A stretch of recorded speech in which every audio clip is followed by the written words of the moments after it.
Kaga yes nga ingini yona alaikange ebintu yabikola da ebyalima Hamza kino kiteka mu mbere okuba nti abantu bagamba nti Hamza ono yali itayasaza kimu Hamza yali tazaala naye olunakulwaliro webayawukana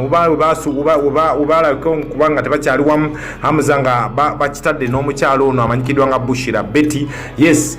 Bushira ono Hamza we yamufuna yali Bushira naye olunakulwaliro erinnya likyusa okuba nti ali ku Betty yes naye nga Betty Bukenya gemanya kati agamuliko omukyalo ono yatutte omwana mulenzi ingini wali mu maka ga kitaawe ekireka so mu mbeera eno akakuba katonyeredde ekiraga nti yes akabonero ka mukisa eri naddala abaagala nabano kuba nti Mukama Katonda alabika nga omukolo aguwadde omukisa gweyongera okubanga gutambuzibwa gweyongera okubanga kugenda maaso mu mbeera eno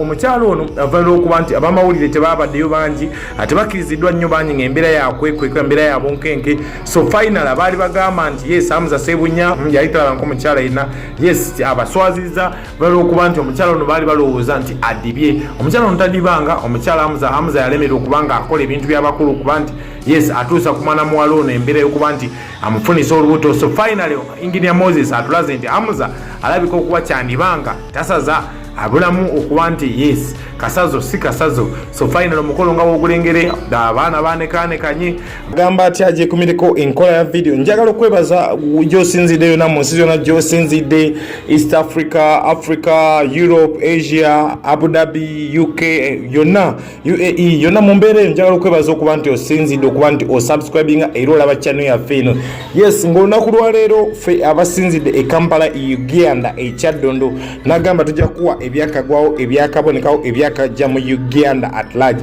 so olunaku lwaleero yes eyali azize alidde ntegeeza ki eyali azize alidde so olunaku lwaleero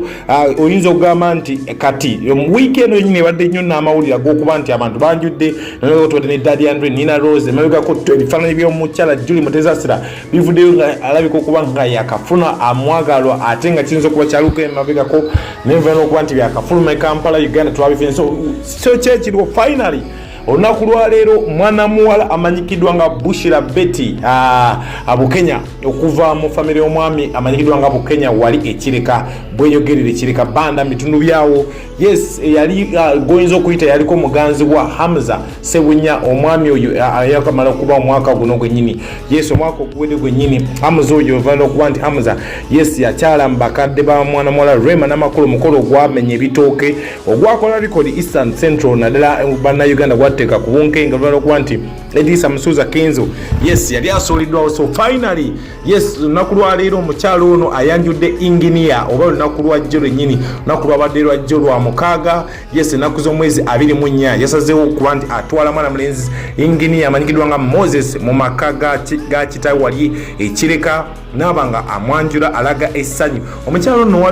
watukidde okwanjula omuganda wange no engineer omukyala nga ali etumweruli etunaddala okuba nti mweriri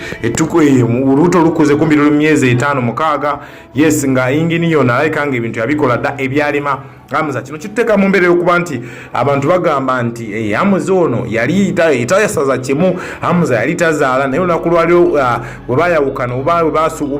ubala kubanga tebakyali wamu Hamza nga bakitadde n'omukyalo ono amanyikidwa nga Bushira Betty yes Bushira ono Hamza we yamufuna yali Bushira naye olunakulwaleero erinnya likyusa okuba nti ali ku Betty yes naye nga Betty Bukenya gemanya kati agamuliko omukyalo ono yatutte omwana mulenzi ingini wali mu maka ga kitaawe ekireka so mu mbeera eno akakuba katonyeredde ekiraga nti yes akabonero ka mukisa eri naddala abaagala nabano kuba nti Mukama Katonda alabika nga omukolo aguwadde omukisa gweyongera okubanga gutambuzibwa gweyongera okubanga kugenda maaso mu mbeera eno omukyalo ono avalira okuba nti abamawulire tebabaddeyo bangi tebakkiriziddwa nnyo bangi ng'embeera yakwekweka embeera yabonkenke so final abaali bagamba nti yes Hamza Sebunya yayitalaba nk'omwami yonna yayitalaba nk'omukyala yenna yes abaswaziza valira okuba nti omukyala ono baali balowooza nti adibye omukyala ono tadibanga omukyala Hamza yalemerera okubanga akola ebintu by'abakulu okuba nti yes atuusa ku mwana muwala ono embeera y'okuba nti amufunisa olubuto so finally Engineer Moses atulaze nti Hamza alabika okuba kyandibanga tasaza abulamu okuba nti yes kasazo si kasazo. So final omukolo nga ogulengere abaana banekanekanye bayambadde omwami Hamza alabika omwami Engineer Moses alabika nga nira musajja mukakamu sente agirina yanekanekanye mu mbeera eno. Omukolo gwabadde kirekana kunyonyodde gwabadde kirekana ddala nga banekanekanye bonna banumye naddala okuba nti embeera akakuba katonyeredde. So abadde bagoberera omukyalo ono tabadde nnyo mu mawulire naye however embeera eno ebadde tukatako okuba nga tugibaleeta lwa nsonga yes yasembeyo okuba nga ye muganzi wa Hamza Ssebunya gwe yayanjula emabega kaawo ate n'abanga Hamza mu kukyala. So ono abadde muntu wakubira okuba nga aleetebwa mu maka g'omwami ono gw'omukulu Bukenya azaala omukyalo ono Bushira Betty yes Bukenya. So ono mwami wakubira okuba nti Hamza Ssebunya yajja n'ayanjula mu maka gano ate Hamza Ssebunya ono ne bimulema okuba nga bikola nga wolengedde nti omukyala kati egwa ku mweriri oba ettu mweriri. So muganda wange byagaana naddala ebiri ebyali ebya Hamza Ssebunya. So finally simanyi ekireka bufumbo bwa Hamza Ssebunya naye nga tekina gye kireka ffe mu kulaba okwangu kiraga nti yes Hamza ya moving on drama n'amakula yes bali bulungi naye nga olunaku lwaleero getulumise kuba getuleesa ag'omonda yes gatulaze nti olunaku lwaleero n'omukyala avudde ku mudaala gw'abaddibi ayongedde okuba nti ate alaga nti yanaabakayayana n'olweza yabinabira ddala mwana mwala Betty oluvannyuma okuba nti akutte Engineer yes Roma n'amakula watwala musawo ono atutte Engineer. So simanyi kigwerawa. So mu mbeera eno kituleka n'ebibuuzo bingi Hamza Ssebunya asaza azaala tazaala waba tazaala kyeki kyamwe kimuliko mu mbeera eno. So ne Rema ngambo zibadde zigamba nti ali lubuto tetumanyi kituufu kiruusa naye nga mu mbeera eno njagala okwebaza agiriko nagyekumiddeko kona ku kadaako subscribinga yes tukivuge tukyongere enkola ya video channel yaffe eno naddala okuba nga tuleeta ebyakagaawo ebyairi exclusively e Kampala Uganda. Ate nyagamba tukola audio naddala eri omuyimbi oyo atandika ne tukola audio promotion ku radio ne tukola ne video tushootinga video eri upcoming ajja atandika ne tukola ne promotion naddala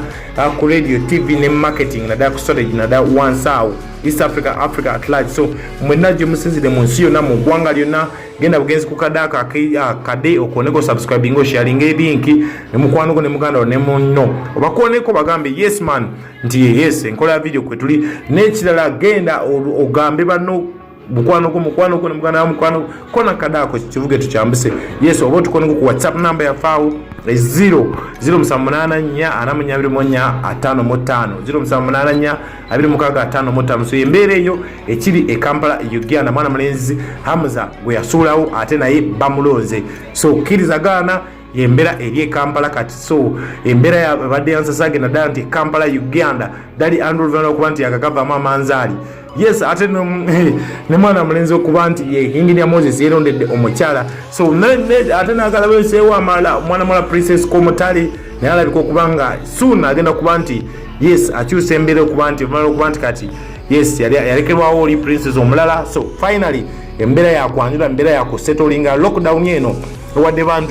bangi ekyokusalawo n'ekyokwegera naddala okuba nti abantu bakyusa beefunira ababeeyi. So kona ku kade subscribing channel yaffe n'enkola video ojja okufunira exclusively mu nsi yonna ebyakagwawo ebiriwo ebitraininga across East Africa ne Africa at large. Yes tuleeta ebintu ebyakabi mu nsi yonna naddala nga story etraininga etukwatako. So tubagaliza obufumbo obulungi mwana mwala Bushira Betty Bukenya nga atwaliddwa Engineer oyo Engineer Moses nga nero olengera ebifaananyi naddala byafulumye photoshoot olengera Gomez enekaanekanye omukyala nekaanekanye n'omwami yes ekanzu nungi ekanzu ya black nga mambakadde yatudde naggumira esente weeri embeera weeri yes kirungi nnyo kirungi ddala. So thank you so much for subscribing katukwatagane next time see you then. Kaga yes nga Engineer nalabika nga ebintu yabikola dda ebyalima Hamza kino kiteka mu mbeera okuba nti abantu bagamba nti Hamza ono yali tayasaza kimu Hamza yali tazaala naye olunaku lwaliro webayawukana obalabika kubanga tebakyali wamu Hamza nga bakitadde n'omukyalo ono amanyikiddwa nga Bushira Betty yes Bushira ono Hamza we yamufunira yali Bushira naye olunaku lwaleero erinnya likyusa okuba nti ali ku Betty yes naye nga Betty Bukenya gemanya kati agaliwo oba agamuliko omukyalo ono yatutte omwana mulenzi Engineer engineer wali mu maka ga kitaawe ekireka. So mu mbeera eno akakuba katonyeredde ekiraga nti yes akabonero ka mukisa eri naddala abaagala nabano kuba nti Mukama Katonda alabika nga omukolo aguwadde omukisa gweyongera okubanga gutambuzibwa gweyongera okubanga kugenda maaso. So mu mbeera eno omukyalo ono avalira okuba nti abamawulire tebaabaddeyo bangi ate bakkiriziddwa nnyo bangi ng'embeera yakwekweka embeera yabonkenke. So final abaali bagamba nti yes Hamza Ssebunya yali talaba nk'omukyala yenna yes abaswaziza valira okuba nti omukyala ono baali balowooza nti adibye. Omukyala ono tadibanga, omukyala Hamza yalemerera okubanga akola ebintu by'abakulu okuba nti yes atuusa ku mwana muwala ono embeera y'okuba nti amufunisa olubuto. So finally Engineer Moses atulaze nti Hamza alabika okuba kyandibanga tasaza abulamu okuba nti yes kasazo si kasazo. So final omukolo nga bwogulengere abaana banekanekanye